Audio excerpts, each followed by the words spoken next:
If you are just getting started on YouTube, if you've already started and you're on your path to monetization, or you're thinking about starting a channel, especially if you are 40, 50, 60 plus and wondering if it's right for you, then this might be the series for you. My name is Jonathan Farley and I've been on YouTube for a little over 8 months, and I'm going to share my journey with you, warts and all, the lessons I've learned along the way, and hopefully this is going to develop into a series that takes me month by month, certainly maybe not as formal as month by month, but regular updates showing my growth in my subscribers, what I've learned, and hopefully you might learn something from my experience to shortcut your path to YouTube success. So a quick recap of what got me to here. Now, it started actually 2 years ago on TikTok. I've been an avid consumer of TikTok, scroll, the same as everybody else since lockdown. And I tried various channels, starting my own channel. I think I could do that. And I started talking about politics and news and things that were controversial. And I loved arguing with people and getting myself out there and getting into the thick of the debate. And it was exhausting. It was genuinely exhausting. It was exhilarating on the one hand, but also highly exhausting. Anyway, so I closed down that channel and I decided, I've been a tailor and a shirt maker for the last 11 years. Now I'm going to talk a little bit more about that and how that has worked alongside my social media. But the reason for doing this channel in the first place was, my TikTok channel in the first place, was to promote my tailoring business. And I thought, well, if I just go on to make a video and say, oh, come and buy a shirt, come and buy a suit from me, and I'll measure it and you can choose your fabrics and it'll be ready in a few weeks' time, it's pretty boring. The process is fairly mundane. It's a bit boring. I thought, what if I can add value? I'm watching all these other people teaching things. I can teach things. I love to show people how to do things. When a client comes in and says, here's my suit, but I don't know how to tie a tie, I'll teach him how to tie a tie. I'll teach him how to fold his pocket square. I'll teach him how to iron a shirt. These are things that I love to do. Why not do these on social media? So that's where it started. I started my first video tying ties. Here's a Windsor knot, here's a 4-in-hand knot, here's the Eldridge knot, the John Wick knot, the Trinity knot, and I've done over 100 different tie knots, and shirt ironing tutorials and how to polish a pair of shoes and all sorts of things. And I called it the Essential Guide for the Modern Man. Now, I love that channel. I absolutely love that channel because it feels like the authentic version of me. This is who I am. And because the secret for me was, because I was starting it as a way to promote my business, I wasn't looking at how that channel could earn money. And I think that's key. Simon Sinek does a TED talk on find your why. And I think this is absolutely key when it comes to social media. If your why is, I want to make money, I want financial freedom, I want to be a millionaire, then you're never going to succeed. Or if you do succeed, it's going to be the most difficult path you have ever had. Because let me explain, if you're particularly on YouTube, on TikTok and Instagram, it's very different. If you're on YouTube and you see the production that goes into many of the longer form videos, and you've got to script it, you've got to shoot it, you've got to edit it, you've got to caption it, then you review it and you put overlays, you've got B-roll to shoot, you've got to dub things, you've got to put music on, you've got to get your subtitles checked, you've got to then upload it, you've got to create a thumbnail, you've got to create a title. You don't realize the importance of thumbnails and titles and descriptions for SEO purposes. Then you have to go through all of that. And honestly, you could be quite easily 6, 7, 8 hours on one video, and genuinely it can get 0 views, 10 views, 15 views, no interaction, no engagement. And there's nothing more of a kick in the guts at that time than the feeling of, I've just put 7 hours work into this video and nobody's seen it. It's utterly, utterly destroying. If you look at it the other way, because your view is, I'm going to make money out of it. If your goal is, I love teaching, I love demonstrating, I love passing on my knowledge. I've got 3 kids and they're all grown up, and as they've grown up, I've loved showing them things. And then many, many weeks, months, years later, you'll see that knowledge being demonstrated by them, and it gives you such a feeling of utter joy that this knowledge that you've passed on to your kids has not only sunk in, but it's part of their DNA. It gives you an amazing feeling to impart knowledge. So this is where I came from, was wanting to teach, wanting to educate, wanting to pass on knowledge. So from that point of view, you don't actually care how many people see it. When the first person likes your video, when the first person shares your video, when the first person comments, oh, that was really useful, thank you so much, I needed this video, anything, positive comment, you just glow inside. Because I've through the medium of YouTube, or social media, I have touched one person, and I've had a positive impact on one person, and that's the start of your community. That's the start of your journey. And the first thing that people say is, but I don't know what to do. It's all right for you because you've got X, Y, and Z that you can show. It's all right for you because you enjoy ironing. You're a man who likes ironing. That's a really strange thing to be. So that's going to get attention. I don't know how to do that. And people look at you and your journey and say, well, I can't do that, or that's not me. And honestly, you could, I'm going to give a few random examples of things that you could do to start off, but also explain why it doesn't matter at all.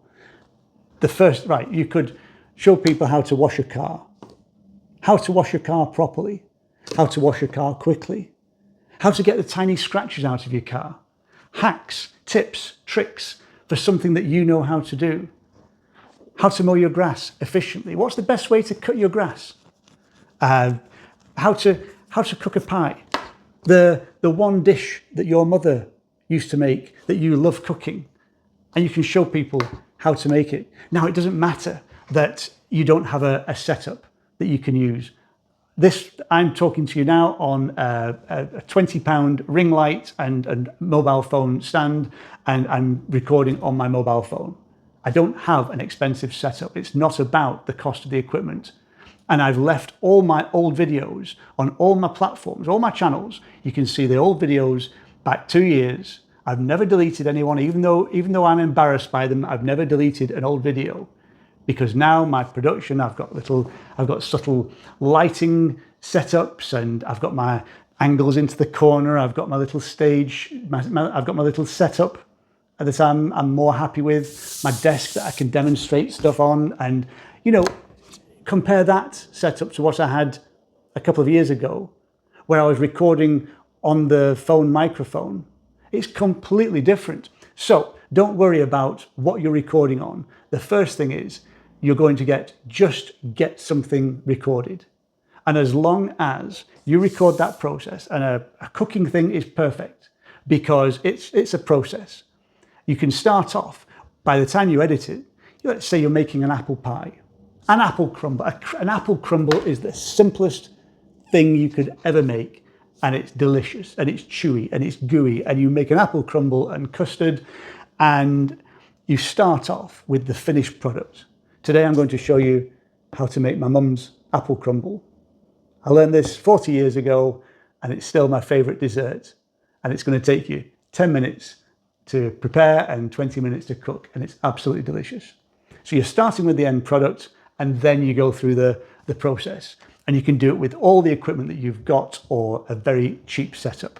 Then it's a process. People watch the process and they want to see the end result. And when you do it step by step, that narrative structure of the start, the middle, and the end, here's the result, it makes itself. You don't have to do storytelling. You don't have to know storytelling in order to create that story, because it has a natural beginning, middle, and an end.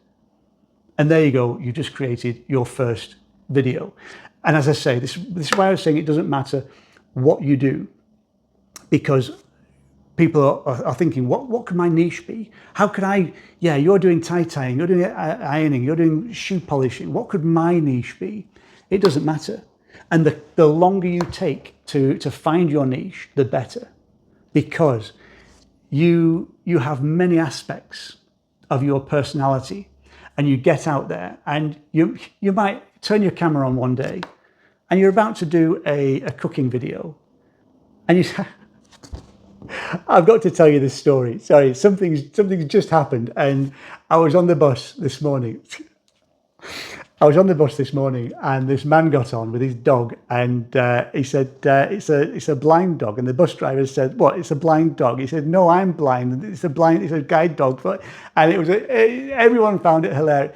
All of a sudden, you've told a story because it was something that happened in your day. And you get 10 times the engagement and 10 times the shares and the likes and the comments. And you think, actually, I really enjoyed that. I really enjoyed that storytelling process. And you might do some more of that. But you never know. You never know how much you're going to like it. You never know how popular it's going to be. You never know if that's going to be the genuine, authentic version of you that comes across until you actually do it. So that's why I've done tie-tying, shirt ironing, shoe polishing, steaming suits. I've done cooking. I've done gadget demonstrations. But it all fits under the Essential Guide for the Modern Man, which is what I've called the channel. I think if it fits in that umbrella, the Essential Guide for the Modern Man, then it's valid. And okay, I've done videos. I did my favourite poem one day. And it was a very, very small, very niche audience, but it got lots of really, really nice comments. And I thought that's given me a quandary, because normally I would get, this was on, I forget, TikTok or Instagram, I would normally get, let's say, between 50 and 100,000 views on a TikTok video or an Instagram reel. And this one got 10,000, 5,000. It was a fraction of what it would normally get. But the engagement, the likes and the comments about that particular poem, that it really touched people. Oh, I learned this at school and it's my favorite poem. And it gets, the quality of engagement that it gets is different. And you just discover new things about your personality and about what your channel can be. So you don't niche down too quickly.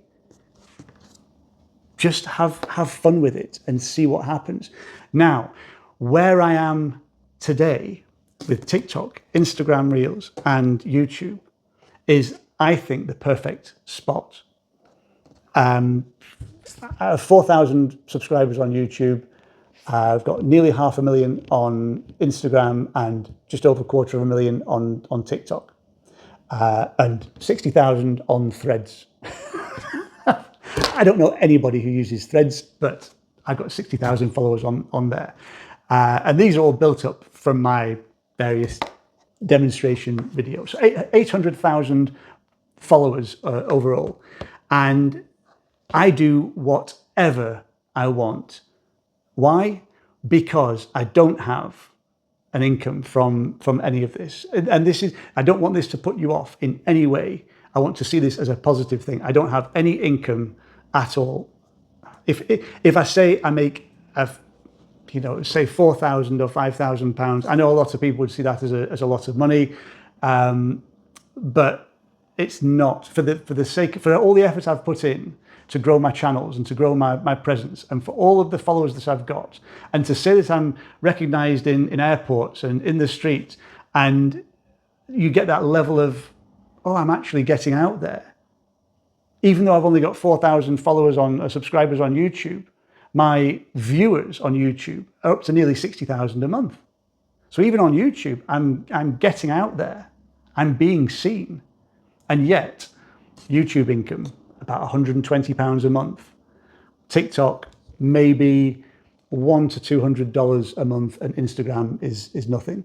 And the reason for this is a lot of people will get to, as soon as they get to 10 or 20 or 30,000 followers, they become an influencer. They want to become an influencer. They want to, and I've never ever liked that title. Obviously, I'm in my 50s. Influencers are in their 20s. I hate the label influencer. If you said, what do you think of yourself as? I would say a content creator. And it's about the education, the entertaining, and the informing rather than the influencing. I don't think of myself as somebody who influences anybody's actions or behaviors. So the fact that I haven't tried to force an income out of it makes me completely flexible. Now, I personally know other content creators, YouTubers, who are very successful, and you see a little bit of their soul dies when they do a partnered advert. When they make a video, they get ridiculously well paid for what they do. It's literally 10 minutes out of their life, and they are getting tens of thousands of pounds for a few minutes work. It's amazing money. So I don't take it away from them at all. But when you see their authentic content, which is their genuine personality and their actual, this is what my passion is and this is what I love, through to, I'm going to do an advert for payment protection insurance compensation claims, and you can see their soul dying. I'm not ready yet to sell that bit of my soul. I will be at some point. I guarantee it's going to happen. Everybody wants that thing to be as authentic as possible and to only promote products and businesses and services that you genuinely like and use and support. It's not always going to be the case. But right now, when I'm not partnered or sponsored or in anybody's pocket, I'm completely free to do whatever content I want. So if I want to do a video about my favorite poem, I don't have the pressure of, oh, I've got this sponsor who might object to that content. Or if I come out with a political view, I've stopped doing that. But I might, if I came out with a political view, I might lose backing from a particular sponsor. And this is always going to be in your mind. So my advice would be for you to do the same thing. Keep your day job, keep your existence as it is, and use social media as your hobby for as long as possible. That will pay benefits in the long run. That will ultimately make you the best creator you can be. So keep yourself, your authentic self, like you're talking to a friend. People will always say, talk to your phone as though you're on a FaceTime call, as though you're on a Zoom call with friends and family or one friend. You're catching up with a friend you haven't spoken to for a while. Try and keep it the authentic you. This makes you relatable. This makes you likable. This makes you feel like you're talking directly to them.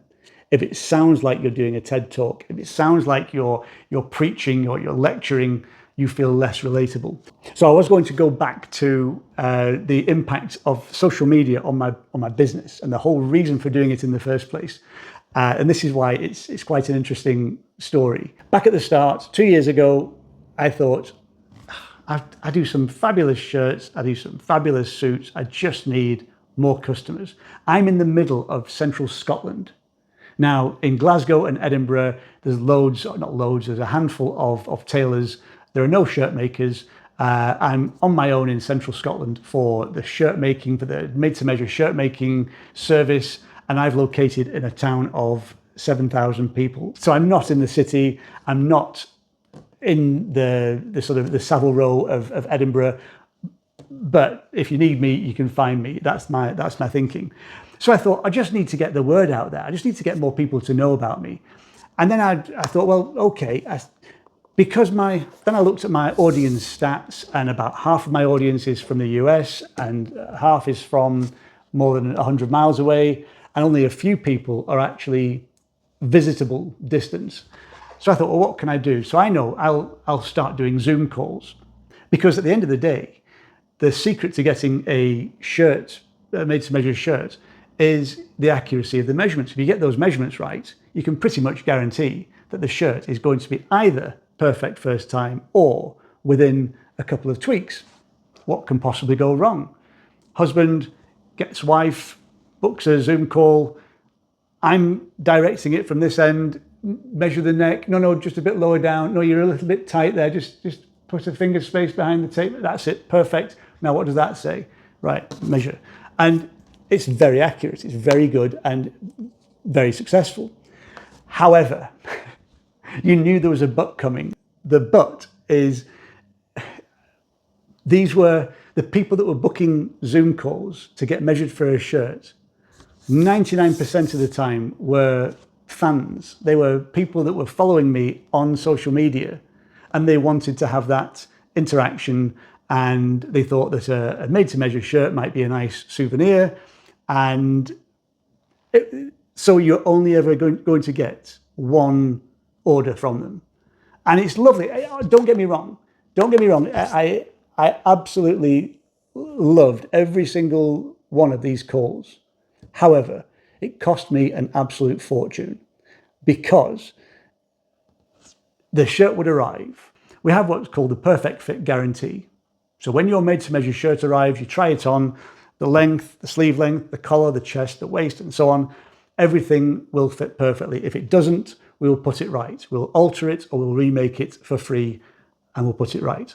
So, client tries the first shirt on and they say, oh yeah, no, it's really nice, but can we just make the sleeves slightly? And this is fine. This is all part of the process. Because the normal way of doing it is, once you get somebody set up, because they might be larger, they might be taller, they might be an awkward shape, because you get them into their perfect shirt, they then go on to order half a dozen shirts a year. So for all the time and effort that you put into the first one, you're not really making any money out of it. By the time you've done a remake for the second one, or a remake of the first one, you're into a loss. Now, normally, when somebody comes in and we start that relationship, they say, okay, it took us a couple of attempts to get here, but now we're perfect.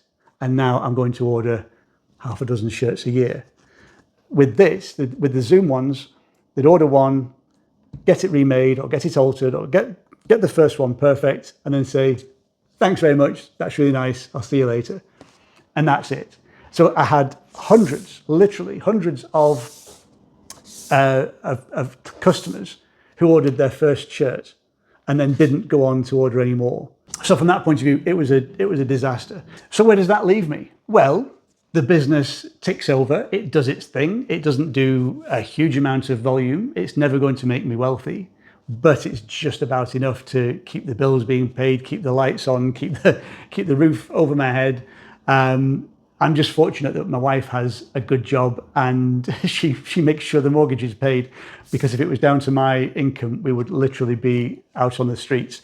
And it's because of that I've been allowed to experiment with different things. But what this last couple of years has actually shown me is that, in all likelihood, my future lies in social media. And I'm now at that stage of thinking, okay, let's start taking this seriously. Not just, it's a bit of fun and it's an ego boost and it's nice to have videos that are seen by tens or hundreds of thousands of people and you get all the comments and the likes and, oh, I love your video and, oh, it feels great. That's really nice. But at the end of the day, I'm 52 years old and I've got a retirement to plan for. I don't have any savings. I don't have a pension. I don't have a business that I can sell. I have nothing. I will retire as we stand in 15 years with a state pension and that's it. So there is a serious aspect to it that I need to make some money. So at the start of 2025, I decided to properly make a serious effort and grow my YouTube channel. And it's been an incredible journey. Bear in mind, I came from TikTok and Instagram, where you can literally put your phone up, record a 3 or 4 minute video, make some really basic edits, and you can go from a thought about a video to it being live and being seen in 15 minutes, literally. On YouTube, it's a very, very different story. So in my next video, I'm going to break down, if I was starting again tomorrow, how would I do it with just a phone and an idea that I want to get onto social media? If I was 40 plus, 50 plus, 60 plus, and thinking I'm crippled by self-doubt and embarrassment. And this is, if that's you, then this is going to be exactly what you need, because I'm going to tell you why you are in the strongest possible position. Anyway, if you like this sort of stuff, subscribe to my channel and you can follow along the journey. And hopefully you can see that because I'm only a couple of pages ahead of you in the book, that you see that in a few months' time, that's where you could be, even from a standing start, and you can see my trajectory. And if in a year's time that you see that I've got 40,000 subscribers, you can see how it's progressed and what my lessons have been along the way. You'll also be able to see what videos I was producing at each point in time and how they've changed, and how my thumbnails and my titles and my captions and everything has changed. So you can see the progress, and that in itself should help you to shortcut your journey to YouTube success. So I hope this has been interesting and a nice introduction to me and my channel and my journey. If you have any questions, please fire them into the comments and I will do my best to answer. But please follow along, and we'll see you on the next one. Take care. See you soon.